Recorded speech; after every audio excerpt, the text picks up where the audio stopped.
Eguardion guztioi eta mila esker etortzagatik konparezentzia honetara. Gaurko honetan Euskal Herria Bilduren mahai politikoa bilduta dago, atzoko emaitzen inguruko hausnarketa egiteko eta, lehen botean gutxienez lehenengo hausnarketa konpartitu nahi ditugu Euskal Herriarekin eta zuekin guztioekin. Lehenik eta behin erreparatuko diogu datoei. Gure ustez, lehenengo datoak aipamena egiterakoan, oso argi gelditzen da nolabait ere zein izan dudan Euskal Herria Bilduren lortutako emaitza eta lortutako garaipena. Guk kanpaina elektoralean, bukaeran, esan genuen bageneukala erronka bat, eta erronkari bete dugu, eta ametsa ere bazen. Eta zen, ego Euskal Herriko botoekin soilik Fernando Barrena izendatzea Europar Batasuneko enbajadorea. Eta hori horrela izan du da. 280.000 bozka atera ditugu ego Euskal Herrian eta bozka hoiekin Fernando Barrena izendatu dugu Euskal Herriko enbajadorea, nafar batek hitz egingo du Euskal Herriaren izenean Europar Batasunan. Horrekin batera garbi dago badagola beste datu esanguratxo bat, eta da Nafarroa maritimoan, Nafarroko itsasaldean, 3 probintzietan, Gipuzkoa, Bizkaia eta Araban lehen indar politiko izan garela, eta ego Euskal Herrian bigarren indar politikoa izan gera, ez askorengatik, baina horiek dira datuak, ez? Hori kontuan hartuta markoa, plebiscito marko bat zela, estadu mailako marko batean zela, eta beraz, zentzu horretan esan dezakegu, arrakasta oraindik ere haundiagoa dela, ez? Eta arrakasta hau, nolabait ere badator segidan ziklo elektoral osoan eukitako arrakastarekin. Azken konbokatoria elektoral guztietan igotzen gera, eta tendentzia struktural bat da ezker independentista gero eta indartsuago dagola Euskal Herrian. Eta gure ustez horrek nolabait ere badu esangura politiko sakona. Bigarren erreflexioa, zergaitik gertatzen dan hau, gure ustez oso importantea da. Zen eta momentu historiko honetan askok eta askok pentsatzen dute politikagintza marketinga dela. Eta guk aldiz, marketingari inongo garrantzirik kendu gabe noski, uste dugu Euskal Herria Bilduren arrakasta beste gauza batzuetan oinarritzen dela. Eta azpimarratuko nuke zentzu horretan. Lehenik ez dugula politika konbentzionala egiten. Ez ditugu ohikoak diren hainbat eta hainbat kodigo erabiltzen. Bigarrenik, guk printzipioak eta baloreak mantentzen ditugula. Ezen koiuntura eta ezen fase politikoan. Gu baditugu printzipio eta baloreak. Esaten deguna egiten dugu eta egiten duguna esaten dugu.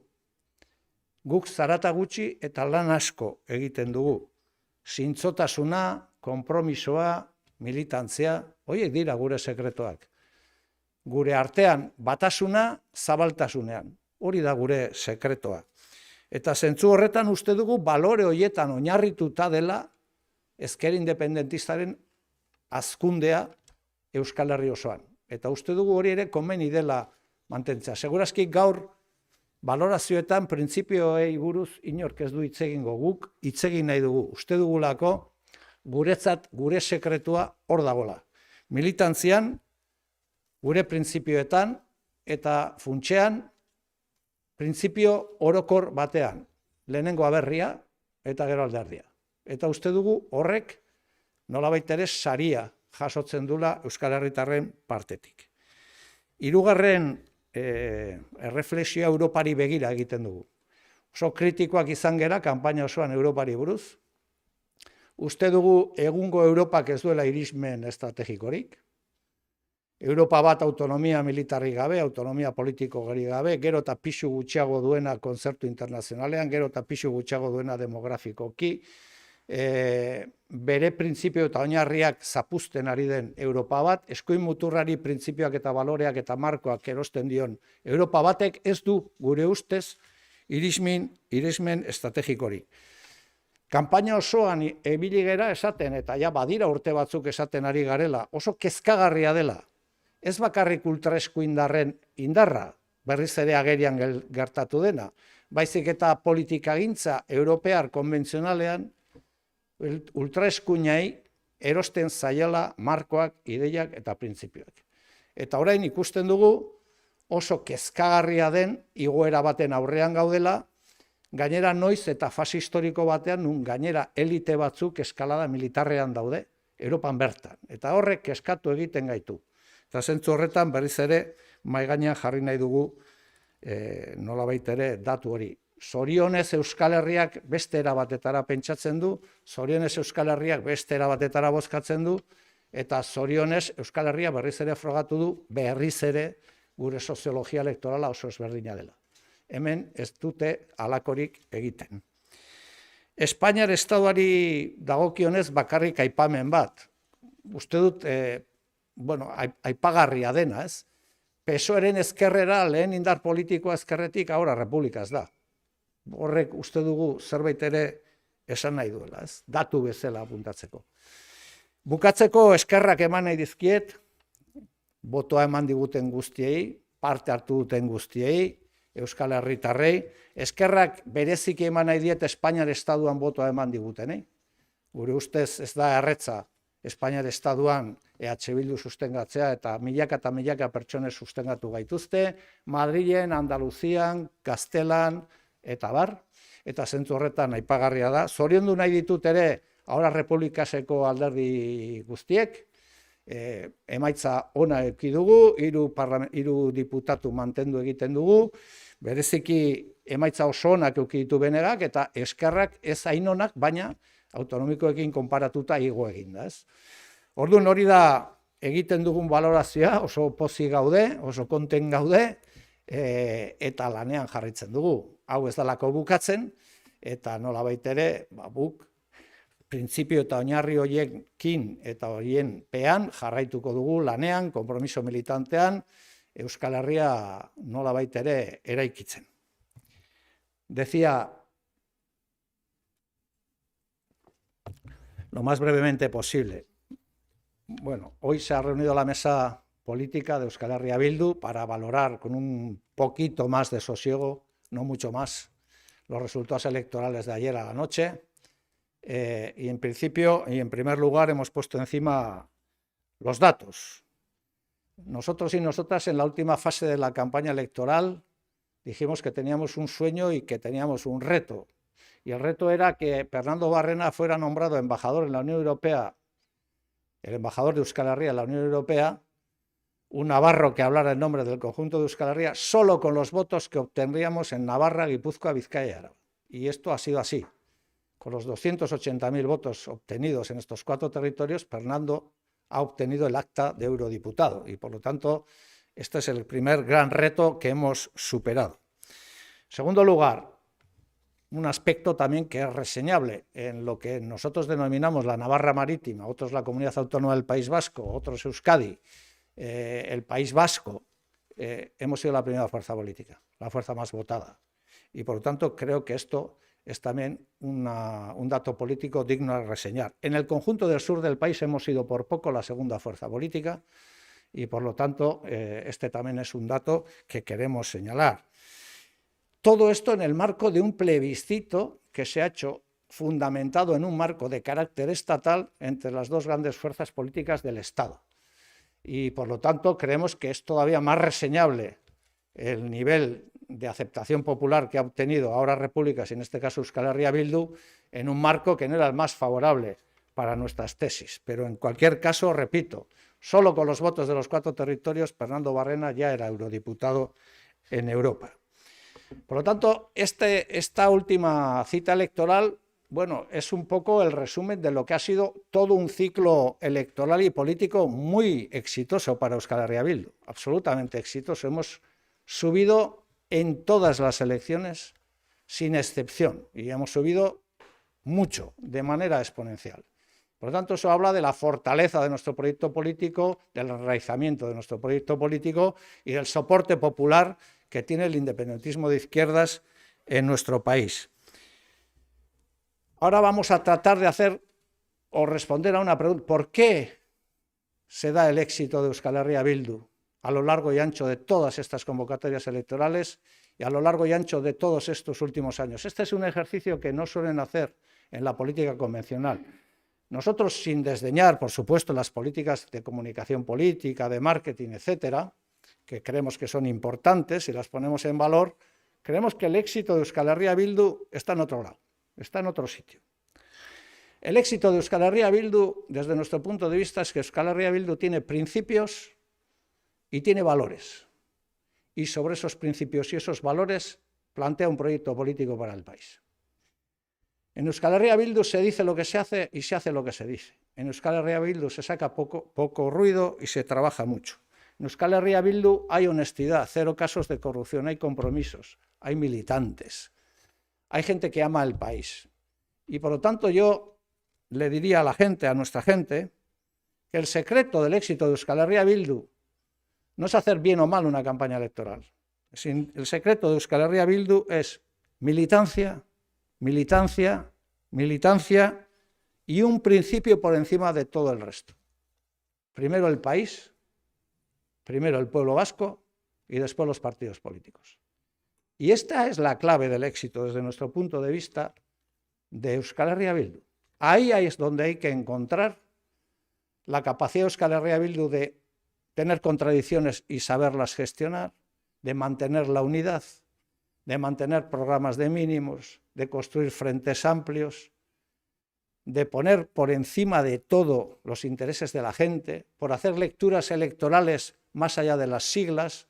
Creo que este es el gran éxito de Euskal Herria Bildu y el que creo que nos va a volver a dar grandes éxitos en el futuro. Tercer lugar, Europa. No nos vamos a extender demasiado en este tema, lo hemos planteado, bueno, lo llevamos planteando muchos años. Los datos en Europa son cada vez más preocupantes, el auge de la extrema derecha está ahí. No es solo que ganen determinados estados, es que la derecha llamada liberal le compra los marcos en muchos de los debates ideológicos. Euskal Herria ha vuelto a demostrar que vota diferente, gracias a un país comprometido con la libertad, con el antifascismo, etcétera. Pero Europa, desde nuestro punto de vista, tiene poco recorrido estratégico si le compra los marcos a la ultraderecha y si no entiende que la supeditación, la falta de autonomía política y militar del continente, su supeditación a las estrategias militares de Estados Unidos, su apuesta por el empobrecimiento de las clases populares, por el austericidio, su apuesta por no reconocer las naciones sin Estado, es decir, su apuesta por no cumplir los principios y valores que en algún caso hicieron y fundaron la Unión Europea, que fue fundada, entre otros, por los socialdemócratas, los demócratas cristianos, y no olvidemos, también por algunos partidos comunistas en el continente. Si esos principios se abandonan, Europa no tiene recorrido estratégico. Europa tiene recorrido estratégico si es una Europa de los pueblos y de los trabajadores. Y por lo tanto, volver a mostrar nuestra preocupación con respecto al futuro europeo. Cuarta reflexión, Estado español. Solo un apunte, somos la primera fuerza a la izquierda del Partido Socialista Obrero Español. Es curioso que los independentistas de izquierda seamos la primera fuerza política a la izquierda del Partido Socialista Obrero Español en el Estado español, con casi 900.000 votos, ¿no?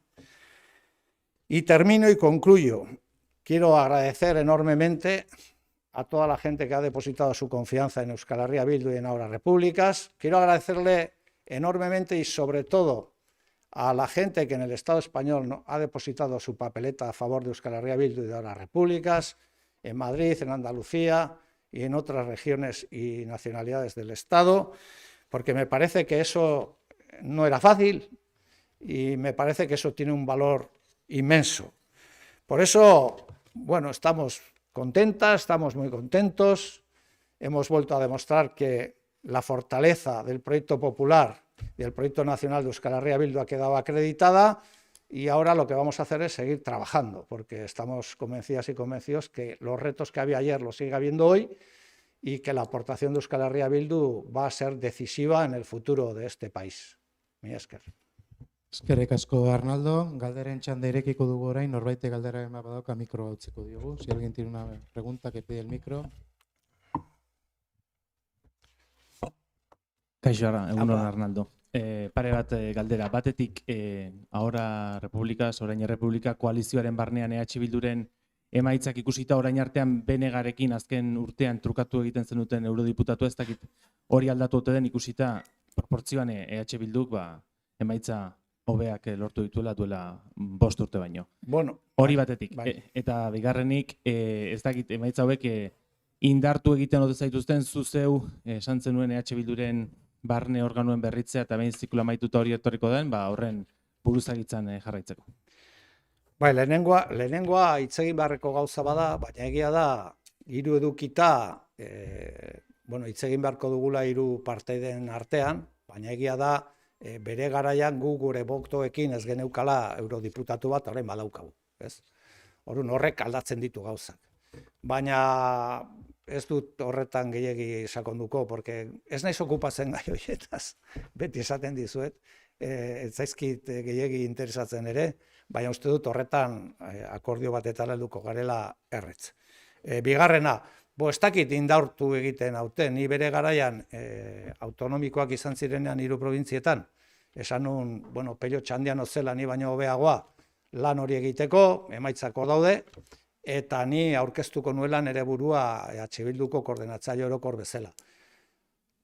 Ez dakit nik, ez da nik bakarrik, nik uste dut gure lantaldeak eta kidegoak eta antolakunde osoak baduela oso karta txukuna aurkezteko, eta zentzu horretan uste dut, nik nere burua ikusten dut, berriz ere prestatua nolabait ere aurkezteko, baina uste dut alata ere EH Bilduko kongresu horretan urrats kualitatiboak eman behar ditugula, termino politikoetan, termino organizatiboetan, uste dugulako eta uste detelako Euskal Herria Bildu beste fase batean dagoela ja, beste fase politiko batean, eta horrek eskatzen dula nolabait ere kongresuare horrela planteatzeaz.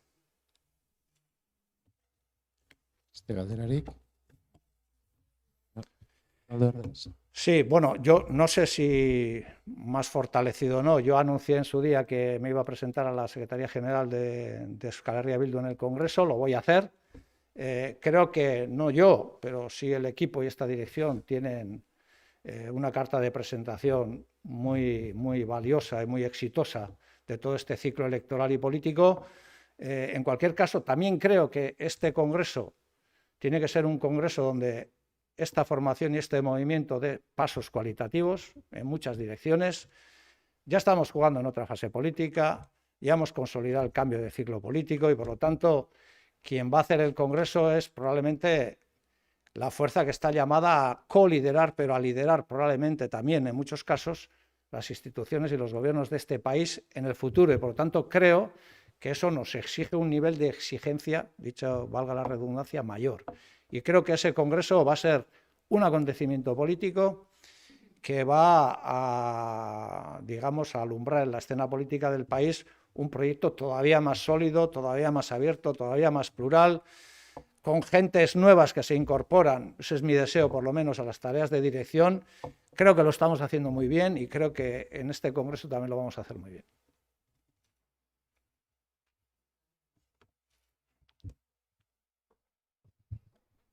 Otegi, hementxe bertan pasadan astean eskua luzatu eutzasun Eusko Alderdi Jeltzaleari hurrengo hauteskunde kasu hartan zan, posible ikusten zendulako EH Bildu eta Eusko Alderdi Jeltzalea elkarrekin joatia bai hauteskunde orokor batzuetan eta baita Europarako hauteskunde batzuetan bebai.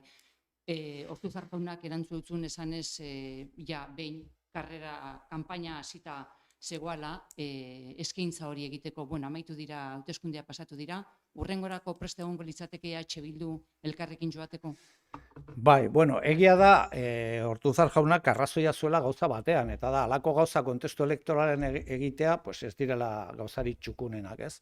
Baina egia da ere, erantzuten niola egitako galdera bati, eta egia da ere, Ortuzar jaunak eta PNB osongi dakitela hau ez dela orain egiten duen nolabaiteko eskaintza bat, baizik eta urteetan egiten dugun eskaintza bat.